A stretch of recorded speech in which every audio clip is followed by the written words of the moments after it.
Hello, hello. Good afternoon. Happy Sunday. Welcome to House of Readers with Angela B. Spragg.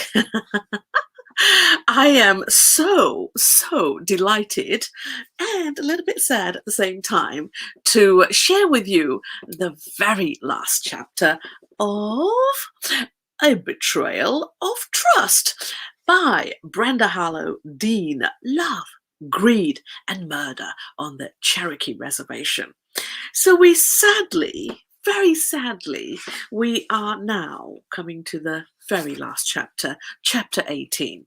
You know, if you remember what all the turmoils, all the turmoil our Eva stroke Amber has gone through, and now she finally realizes the husband is alive and she feels betrayed.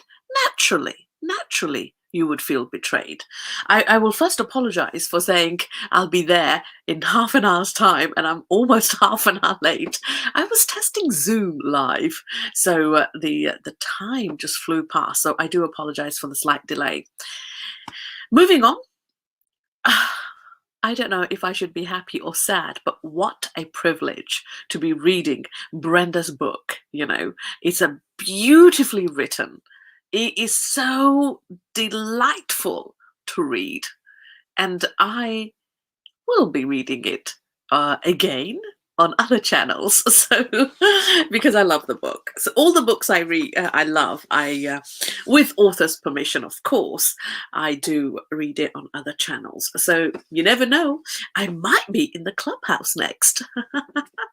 So my huge gratitude to our lovely author for allowing this gracious opportunity for me to read this book online. So, chapter 18. Eva is betrayed, but will she forgive Drake? Let's find out. Drekard Black Hawk did as Chief Dan White Eagle had told him. He rode his black stallion up into the mountains, where he had always found comfort against anything that was a burden. He learned many things about himself. But the most important thing was he had no heart. He knew his heart belonged to Eva. He always has. He felt so empty without her. He knew where she was while he lived this life of secrecy. But after the events that happened, he knew he had lost her for good. He knew now how badly she must have felt when she had to bury him, how she had to go on with her life without him. How did she do it? He was facing what he made her face years ago. He had to do as the old chief had told him. He had to make a decision. Drekard went to see Raven and told him all that he planned. He would be leaving the reservation and going to Asheville. He hoped to win Eva's heart back. If he succeeded in doing this, he would not be coming back to the reservation. If she would not have him, then he would honor her wishes and come back to stay in his home. He gave his stallion to Raven and asked him to watch out for the house. So far as Drekard's home was concerned, well, he would deal with that later. Drekard knew that everything would work out fine for the reservation, but now he had to go try to find his life with Eva. As brothers go, Raven and Drekard were very close in their own way. They each clasped arms and smiled. Each one knew that should a time come when either one was needed, no matter where or when, that brother would be there. Drekard left and drove the truck to Betstar's house. He asked if she would get in touch with Matthew in Asheville. He asked if she would get in touch with Matthew in Asheville. He knew who this friend was, and he also knew that this man would be the only possible means by which Drakkard could get to Eva. He told Beth Starr to ask Matthew to please pick him up at the bus station tonight. He hoped it wouldn't be too late for Matthew. Also, to please not let Eva know that he was coming. Beth Starr smiled at Drakkard with small tears in her eyes. She knew how very much these two people loved each other, and it was her prayer that they would find their way back to that precious love. She didn't say anything. She just hugged him goodbye. While he was on the bus, Drakkard closed his eyes and thought back to the day when he first saw Eva. He recalled each thing about her, or how he loved her then and now. He knew how hot-blooded Cherokee Indians men could be, and now that he had been living on the reservation for so long and not be with her, he felt that he was in total control of his wants and desires. Oh damn, how untrue that was now. Just seeing her lying on his sofa almost drove him mad. He wanted to grab her and take her to his bedroom. The desires were running so strongly throughout his entire body that he didn't think he could trust himself to keep his distance when he was with her. What, oh Lord, what will he do if she doesn't take him back? Why would she take him back? She has been on her own for over 2 years now. He had to have a plan, but that plan had to include great patience. He would have to be prepared for a door to slam in his face, no matter what it took.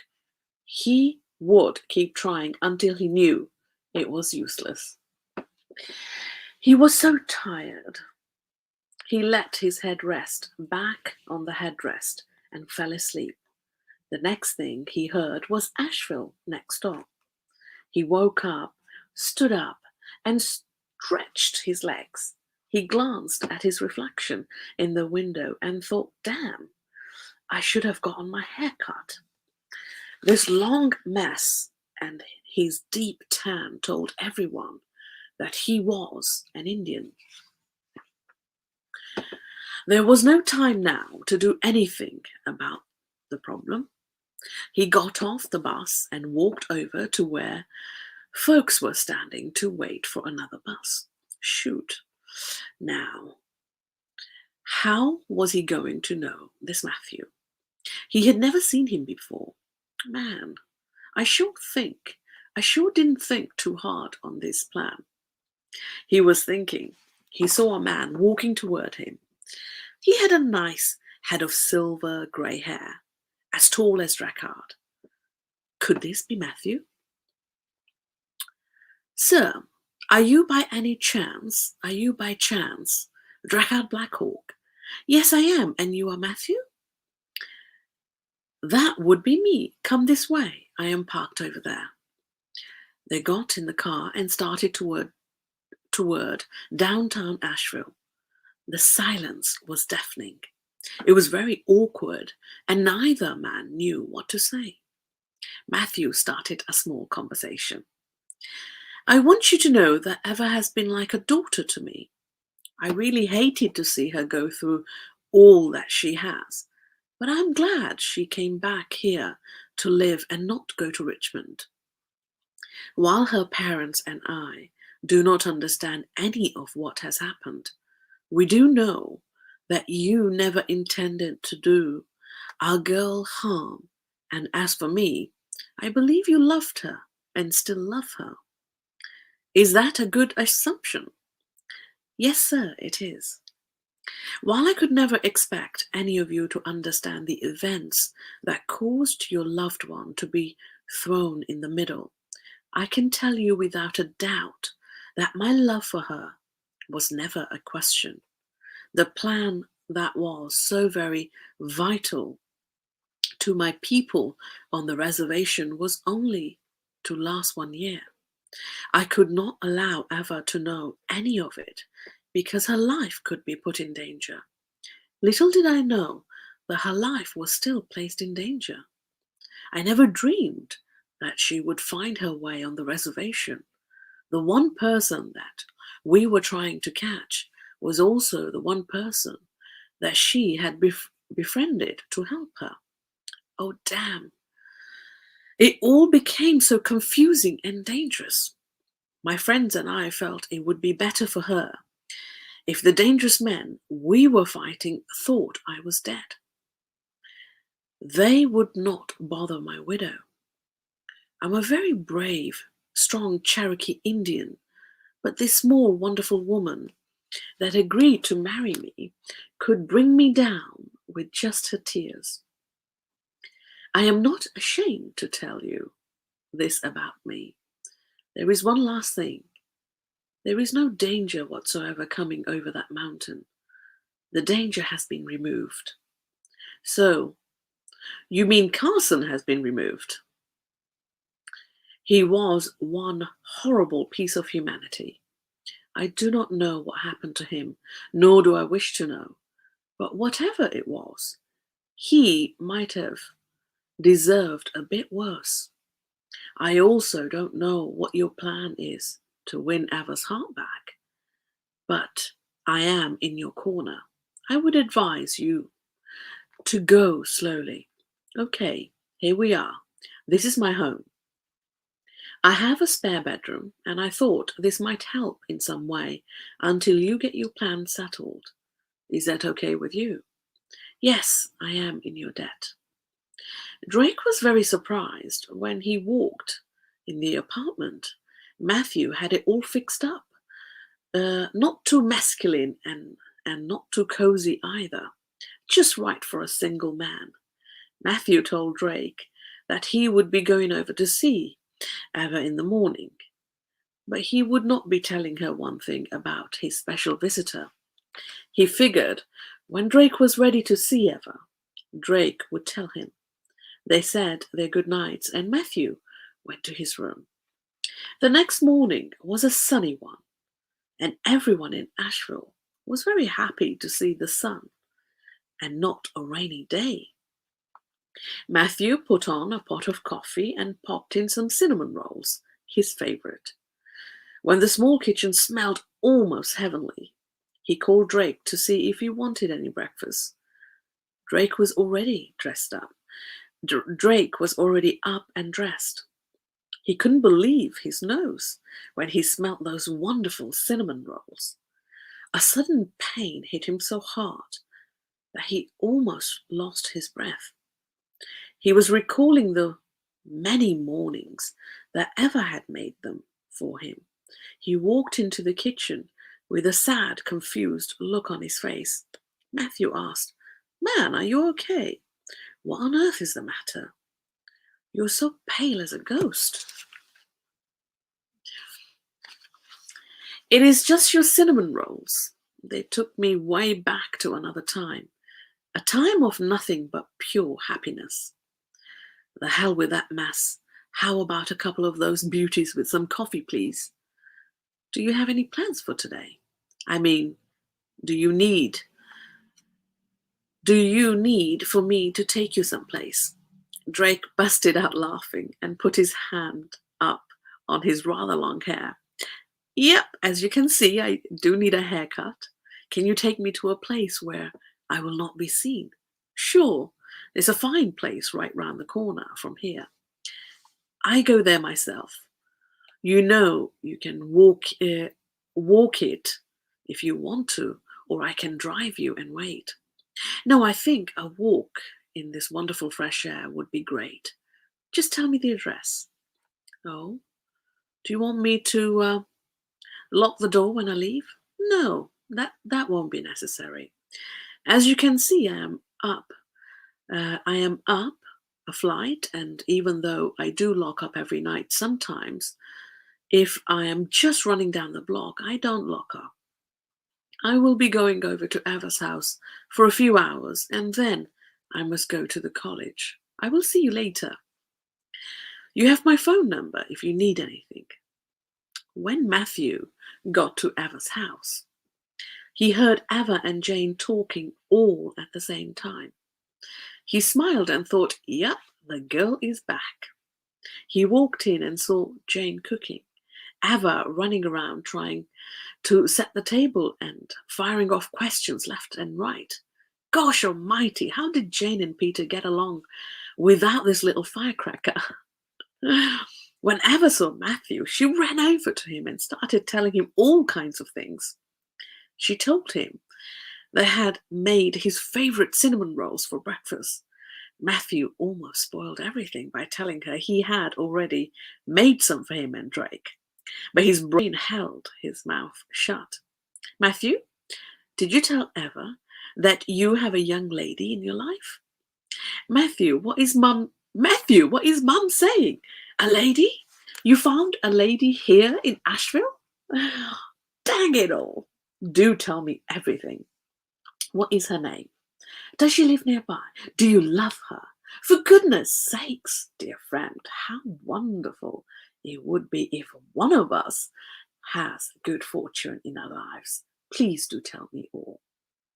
Girl, for gosh sakes, which question do you want me to answer first? Okay, her name is Doris Fadine. Doris, naughty girl. Doris Fadine. She works at the college. She's a widower and has no children. We met at a college art show. I have been dating her for 2 weeks now, and yes, I do believe that I might just love her. How does that sound to you? Eva stood there silent for the first time since she got home. She just looked at Matthew, her mum, and her dad. Suddenly, she felt very alone. Here, everyone that she loved had someone to love them back. She had no one. While she was so very happy for her dear friend, it was such a bittersweet thing. She felt that she might be just a bit jealous of what he had found in her hometown and what she had not found.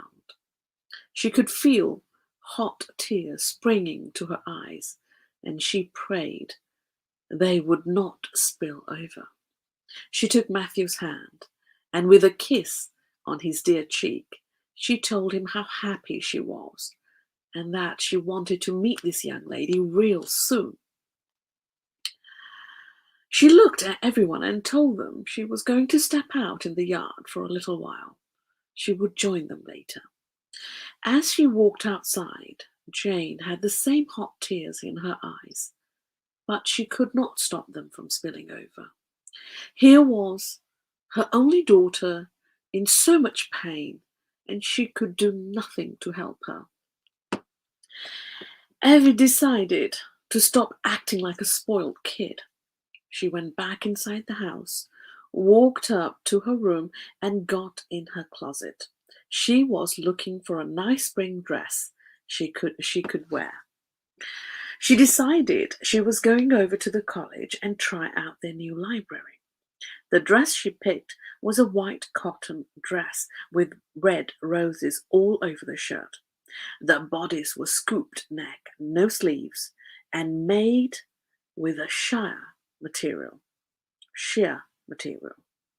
Hey, it looked a bit daring and a bit old-fashioned, but lots of ladies in Asheville wore clothings from the 40s and 50s and the 50s. She loved those types of dresses. She noticed that she had gotten a very nice golden tan. It looked very good with that dress, with her dress. She let down her hair and thought, now, this mess was definitely not in style. She went to get her scissors. She was holding up a long piece of a long piece to cut when her mum walked in. "Girl, are you nuts? Put down those scissors."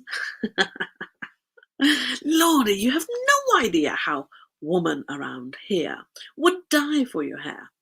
It is the loveliest colour I have ever seen. Being on the reservation really brought out your natural gleam and curl. Please do not cut it. Here, let me brush it for you.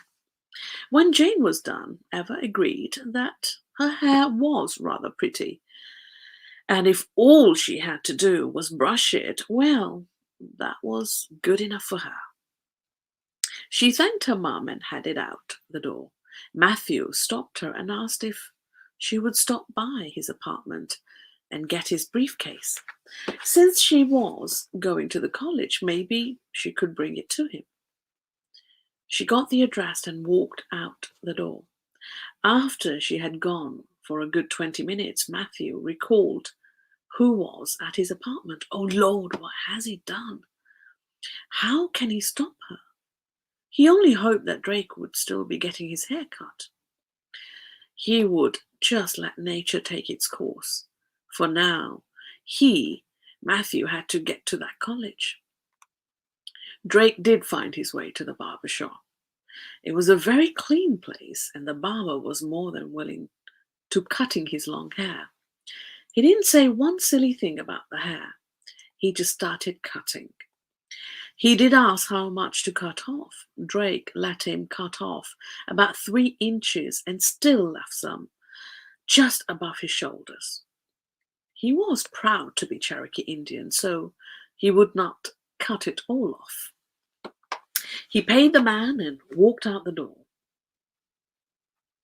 He didn't want to go back to the apartment just yet, so he decided to walk around a bit. He knew there was a college nearby and decided he would go check it out. While Drake was doing his thing, Eva was walking to Matthew's apartment. She noticed that the door was unlocked, and she was glad because Matthew didn't give her a key. She walked in and looked around. Gosh, Matthew really kept his place nice. She saw the briefcase and decided she needed to get it to Matthew.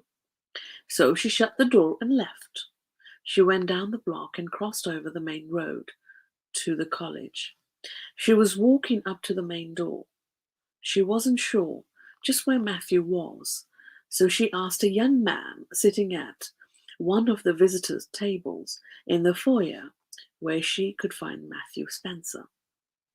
He directed her, and she was off. The door opened again, and Drake walked inside. He stood and looked around. It was a very impressive place. He turned around and walked back outside to head back to Matthew's apartment. He didn't see the young lady going up the steps with a briefcase in her hands. Matthew saw Eva walking towards him, and he wondered if she had run into Drake. He held his breath and didn't say a word. She smiled and gave him the briefcase and told him she was off to the shoe store. She needed new heels. When she turned around to leave, he noticed just how beautiful she looked. She had on a stunning dress, and her hair was just as stunning. Lord have mercy, he was thinking, if Drake doesn't win back her heart soon, before all these young college men see her, well, his job just might get that much tougher. Eva stopped on the green lawn of the college campus and found a spot where she could sit for a spell. She let the cool breeze brush over her face. The college chapel bells started to ring out a lovely song.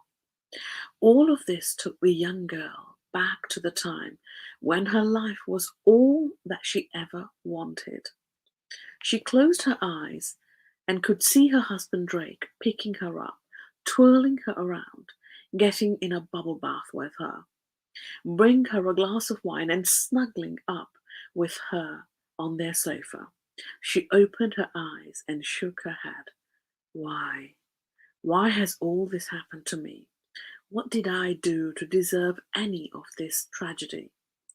I had a husband and I loved dearly. I was Mrs. Drake Lee Sinclair. We had a lovely small apartment. He died. I buried him. I have grieved for 3 years. I went on the Cherokee Indian Reservation only to find his family. I found death, betrayal, murder, greed, and I have seen just what the evil looked like and acted like.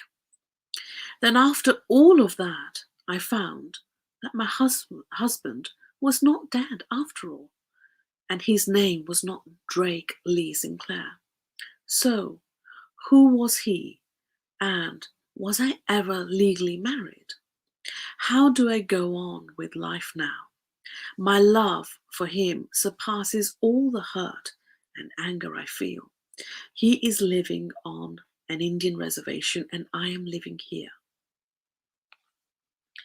We are hours apart by bus, but it might as well be light years apart. I could never go back and live on that reservation. Oh, I loved my friends, but how could we ever build up our love again if we stay on the reservation?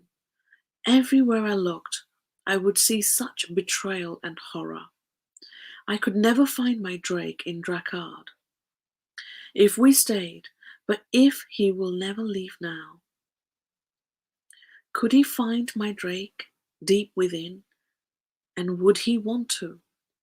When will all these questions be resolved? My life has been like an internal nightmare for too many years, and I am tired of it. Please, Lord, wake me up so I can get on with my life.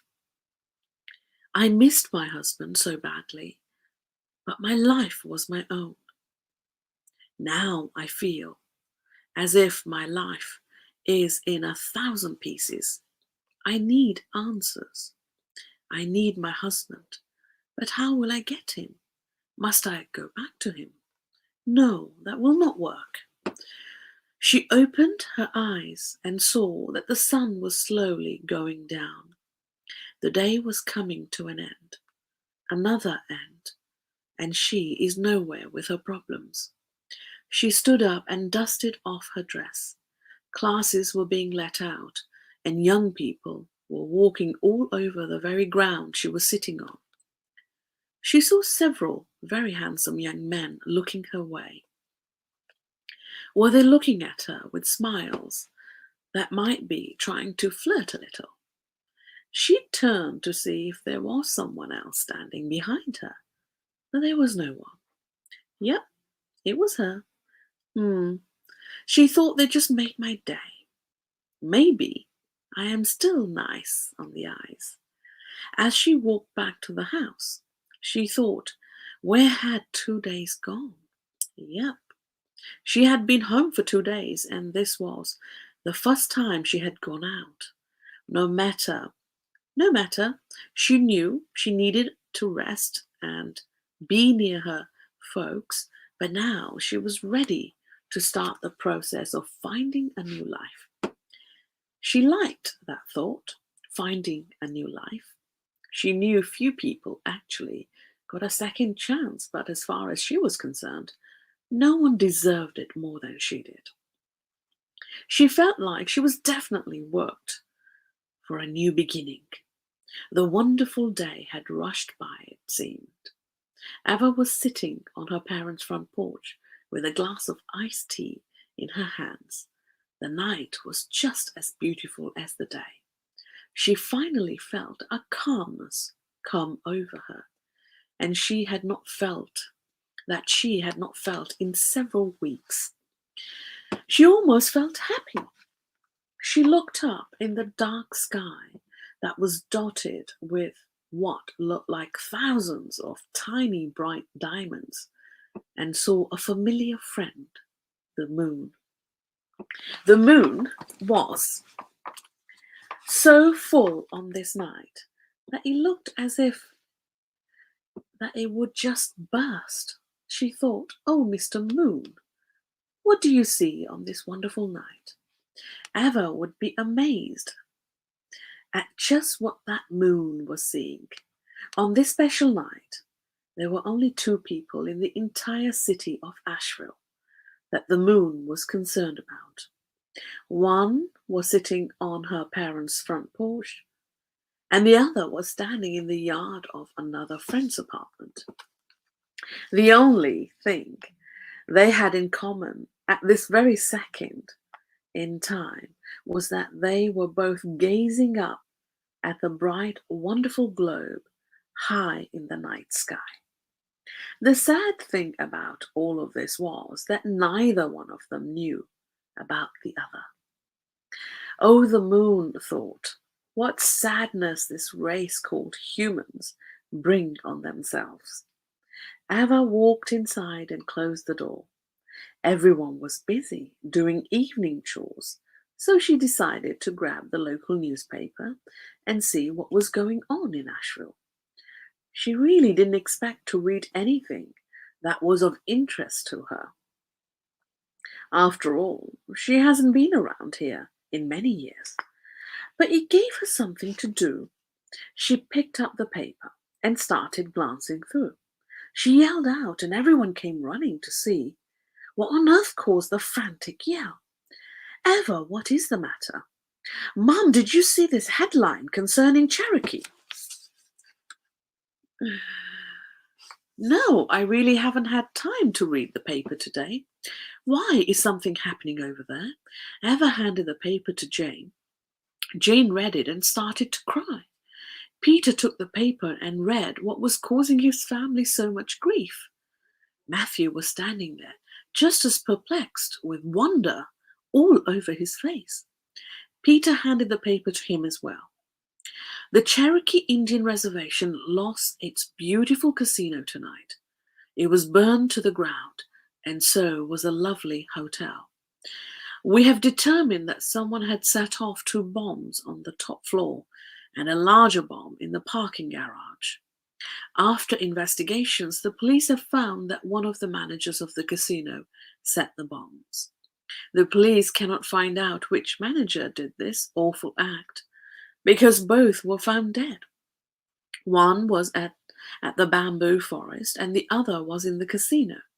These two were the only injuries because all the people visiting the casino got out before the final bomb went off. The Cherokee Indian Council hopes to rebuild the casino, but a much smaller one, and it will be managed completely by the Cherokee Indians. Eva looked at her mum with tears and questions all over her face. Mum, my friends, Joy and Nan, Lucinda and others, are they safe? Can you call Bet Starr for me to find out? I need to know. Jane went to the phone and made the call. After she talked with Bet Starr for a good while, she got a pencil and a piece of paper and began to write down a number. When she hung up the phone, she handed the slip of paper to Eva. Here is Nan's phone number. Bet Starr told you to call the young lady so you would know for sure that all is well. Eva lost no time in making the call. Hey Nan, is that you? I needed to hear your voice and know you're okay. Yes, Eva, I'm fine. I am so thankful that I had to work in the night. All of this. I had to work the night all of this happened, even though there was a great band playing. Joy couldn't go without me, so she is safe. She too is safe. Your friend Lucinda was upstairs, and Carson hit her on the head. He ran out and left her on the floor. He is the one that started the bombs upstairs. The FBI was all involved, and one of the agents found Lucinda and got her out in time. All is well here.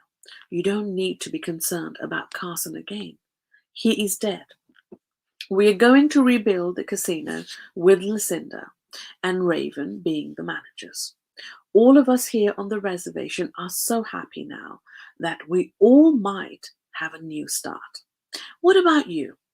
Well, Nan, I am too. I too am looking for a new start, but it is hard. I will never forget you, and I know that I can come over that mountain to see you any time I wish. And you can always come here as well.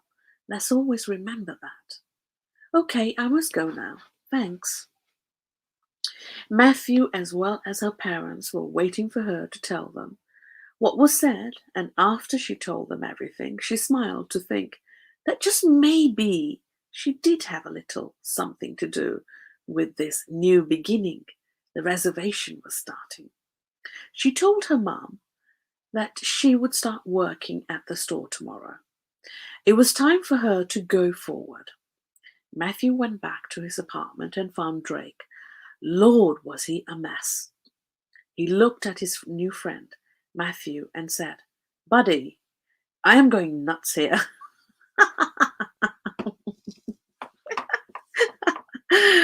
It has been here over 3 days, and shoot, I will soon need another haircut. And that is about the only thing I have done towards getting something going to get my wife back. What can I do? You see her daily if she's doing okay. Damn, I have seen all the great looking men around that college. Hell, I am going to lose her again. If I do not plan something, can you help me? Well, Drake, I have been giving you and Eva a great bit of thought, and I think I have a plan. What you two need is a place that is neither here nor the reservation to get back on the path of mending her heart. I thought about a blind date with Doris. Blind date with Doris and me. But that really won't give you time to woo her again. And buddy, that is what you must do. Woo her again. Do not try to rewrite history. What I mean is don't try to make her husband, don't try to make her understand the stuff that went on while you were on the reservation. That mess is history. You need to start dating her again. Even ask her to marry her again. Well, you have to remarry because you are dead. Matthew stopped and rubbed his head. Darn, when I say all of this out loud, it does sound something, sounds like something straight out of one of Charles Dickens' novels. Okay, think, man. Where is the place where you two loved each other so deeply? That place is where you both need to be if you want any kind of future with her. I know the place. Our apartment is Richmond, Virginia. But is that still available? I mean, how do I go about getting it? Well, you leave that to me. I know the landlady, and she loved Eva so much. She will help. She would love to be involved with mending a broken heart. I will call and set everything in motion. You just sit tight and stay out of sight. Matthew went to his bedroom and made the necessary calls. After 1 hour, he had everything ready for a new start. He told Drake to pack up what he had and be ready to catch the 7 o'clock bus for Richmond, VA. When he gets to the apartment, he will be met by the landlady and she will give him the keys. He is to go in and set the scene. Now, Drake, you do know what I mean when I say set the scene, right? Or set the scene. Matthew, I might have been on the reservation for a few years, but I have not forgotten how to woo a fine lady. I will have everything ready. I assume you will get Eva here. You assume correctly. I wish you well, friend. I know the love you have for our Eva. Matthew went back to Eva's house. He was thinking the entire time while driving back how he was going to get her back to Richmond. He was thankful he had gotten Drake to call a taxi to take him to the bus station, so that was fixed. Matthew had a plan. Eva, I have a bit of trouble at the pharmacy in Richmond. The man that bought it from me is having a terrible time with some of the books I gave him. He needs my original books as soon as possible. Now, I can't go to Richmond now due to my obligations at the college. If it is okay with Jane and Peter, could you take the bus and take the books to him? The only thing is, you will have to take the bus out of Asheville tomorrow, leaving for Richmond, but the only one leaving is at 8 at night. Now, he will have a cab ready to meet you to take you to your old apartment. Matthew, you know I will do anything for you, but do you think the apartment is still available? It has been a while. Oh yes, it is still empty, and the new owners of the pharmacy is so very happy that you are coming to save him, as he puts it, and that he will see to your every need while you are there. Jane, Peter, is this okay with you both? Jane saw a strange look in Matthew's face, and they both had trusted this man for so much, so far with their daughter, that they both gave their blessings to this plan as well. They thought if he needed their help with his old business, then they would help. They looked at Eva. Why, yes, Matthew, I will go. After all, I have nothing planned so far here, so I can do this for you. Do you know? How long will I be there? Do you know? Well, I'm not sure, so just take enough for a few days anyway. Peter spoke up and suggested that everyone get a good night's rest. He walked with Jane to their bedroom. Matthew walked out the door to go to his place, and Eva turned off the porch light, and headed upstairs. She stopped and looked around the warm home. She thought, dang, here I go again. One day I will be back to stay, she was thinking. The day had come when she told her folks goodbye, and Matthew carried her to the bus station. She hugged him. She hugged him goodbye and climbed on the bus. After she had found her seat, she thought, how many times have I ridden this bus over the last months? She closed her eyes and heard the engines of the bus gear up to leave. She had been so busy over the last few days that she had managed to put Drake out of her mind. But now, going back to Richmond, he was all over her heart and mind. Oh, shoot. Why did she volunteer for this? She didn't stop to think what it was going to do to her when she had to walk in the apartment again. She knew the memories were going to hit her like a tidal wave. Maybe she could just give the man the papers he needed, and she could get a ticket to return to Asheville. Maybe she would do that. She would give it a thought when she got there. For now, she just dozed off. Drake was as nervous as a teenager going on his first date. Not just any date. The prom queen was his date. He stopped and looked around the room. He had put red and yellow roses all around. He knew Eva loved them both. He had wine chilling in a fancy ice bucket. He put on the best slow music, the kind they used to dance to. He had candles ready to float around the tube if they got that far. He had a small chocolate cake the landlady made especially for the night. He had strawberries dipped in chocolate.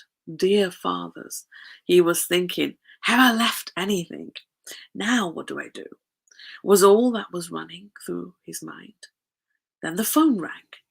He almost didn't want to answer it. What if Matthew couldn't get her to come to Richmond? Go answer that stupid phone, you fool. Wait, he was on the phone. Well, what in hell was ringing? Eva decided she would just go on to the apartment. It was late, and she was too tired to ride all the way back. She was strong enough to get in this apartment, and hopefully there was still a bed there, so she could get in it. She fumbled for the key to the door, and door standing in front of her. Wait a minute, where is that stupid key? I know Matthew gave it to me. Oh, for goodness sakes. He did give it to me, and I left it on the table. Well, isn't this a fine, hot mess? She looked and saw a light in the room. Maybe the landlady was inside, and she could let Eva in. Eva started ringing the doorbell. She rang it several times, but no one came to the door. She started to turn around and walk down the steps. The door opened, and a person asked, "Can I help you, miss?" Eva turned around and saw a man standing at the door, but he was in the shadows, and so she couldn't see much of him. She wasn't frightened because he might just have been the landlady's husband or something. Who cared? She walked up to the front door and saw the man. He saw her first. He was afraid that she might just turn and run or just do what most women do, faint. He put out his hand to help her and asked her to come inside. Eva hesitated at first. She wondered if she was asleep and this was a dream. Well, it had to be because she was in Richmond and Drake, which was Drakkard, was in Cherokee. Wasn't that how it was this morning or while she was riding on that bus? So who on earth is this man? And why is he in her old apartment? She stepped inside. She put her hand to her mouth when she saw what was all around her. All of this was from her memories of her life with Drake. She looked at him and stepped back. She was shaking her head and trying to get the right words out of her mouth. She looked at the man before her and said, "I do not know why you are here, how you got here, or why you are here, but oh hell, I can't say what I am feeling. You need to give me some answers." "Okay, I am your husband, Drake. I love you, and I would go to the ends of the earth to prove to you how precious my love is for you. You left the reservation with something of mine that I must have back, or I will not continue to live." Emma looked at him and replied, "I didn't even know you were on that blasted reservation, and you say I have something that belongs to you. What in the hell is it, sir?" Drake was so hurt at her words that he didn't know if going through with his plan was going to make a difference to Eva or not. He looked down and then he raised his eyes to her. "Heart, my heart. Oh, for hell's sake. Are you going to stand there and try to get mushy with me about your heart? And just what about the broken heart that I have inside of me? Does that matter to you? Eva, there is nothing I can do or say to you now that will change all that you have been through. I left the reservation to come search for you. I want to date you, to woo you back into my arms, and maybe, just maybe, when I ask you to marry me again, when you think the time is right, you will become Mrs. Drakkard Blackhawk." Eva sat very still and pondered all that the man standing before her had said. She needed to go to the bathroom and splash some water on her face and step back for a few minutes from the situation. When she walked into the small room, she saw all the beautiful flowers, candles, 2 wine glasses, a small bottle of wine around the tub. Now, how did he keep all those bubbles in that tub? He must have been checking it until she got there. All the thousands of questions that she had for her husband seemed to be melting away with the easy moving bubblies. Did she want to have this man, that is, the Drake, that she married back into her life, Or was she willing to end it now and send him away? How strong was her love anyway?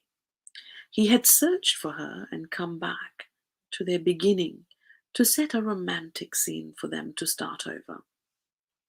Did she have to wait a few more days to answer his question about being Mrs. Blackhawk? No, they both had waited long enough.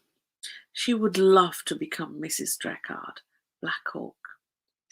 It was the Cherokee Indian part of him, and she wanted to be that part of him as well. Eva walked back into the small living room and found Drakkard looking out the window. He heard her walk in and turned to see if her face would tell him how she was feeling and if what he had planned in the bathroom made any difference. He decided he better start shooting off as many answers to questions as he could before he grabbed her things and walked out the door and out of his life. Eva, I just hate that you were put through so much drama. And well, if you would just, well, give me a few more minutes before you leave, I ever held up her hand in front of Drakkard to stop him. Not now, husband. I need no answers from you now. I only need your warm, safe body next to mine. We will talk about all that happened yesterday. We will talk about all that happened yesterday and 2 years ago. But for this moment in time, there will be no talking. There will be showing the much needed and much missed love that we have for each other. I believe there is a bath full of awesome bubblies, tiny candles sparkling all over the room, 2 wine glasses with a fresh bottle of wine, and it is all waiting for us. Oh, and I believe you did a fantastic job with the roses and all, but I think you omitted the dress code. I believe you meant to say birthday suits only. So, my husband, I give you my heart again freely and my hand to hold your wedding band. The ending of Eva's story is really the beginning for both of them. Eva agreed to remarry Drake, but this time they would use this Cherokee Indian name, Drakkard Blackhawk. They never had to go over all the events that happened to them. It wasn't necessary. They bought a large log cabin in the foothills of the Appalachian Mountains, just outside of Asheville. There was a running river, a place for a garden, and a pasture for a horse. Raven brought Black Warrior back to Drakkard as a wedding present. Drakkard went back into law enforcement, but this time more local and no traveling. Ava continued to work at the trinket shop so her mum could retire. After a year had passed, Ava presented Drakkard a baby boy. Drakkard could not be prouder of his wife and son. He wanted to take them over to visit friends on the reservation. Oh my God, last paragraph! Betstar had planned a large meal one Saturday, and they bundled up the baby and drove once again over the mountain. That night, as everyone as everyone was enjoying the fine meal, and Betstar was getting as much sugar out of the baby as possible, Drakkard and Eva stepped out on the porch. Oh, what a glorious night! On the porch. Oh, what a glorious night! It seemed as if old Mr. Moon had a big grin on his face, as if to say, I knew you two would find your way back, and you brought a little one as well. Oh my goodness. That is absolutely a beautiful ending. You know, sometimes I really wondered. Yes, we all would like a happy ending and all that, but I wondered if she was really able to forgive and forgive in such a in the most honorable way. You know, she didn't mess about with her feelings. She didn't hold any anger. Yes, she was broken-hearted, but she didn't hate him. You know, that's true love for you. What a beautiful ending. The Mr. and Mrs. Hawke with Junior. Parents are happy. Matthew's happy. Carson is gone. And the reservation is as it should be. How beautiful.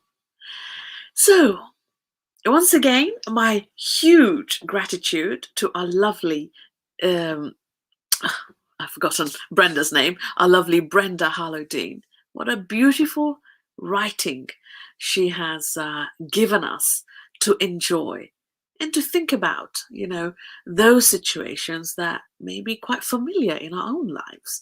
So, thank you for this great pleasure, and thank you for all who have listened. I hope you have enjoyed just as much as I have enjoyed reading. Have a wonderful rest of the Sunday. Stay safe no matter what is happening out there. Please stay calm and just stay positive. Just flow. Let things be. God bless.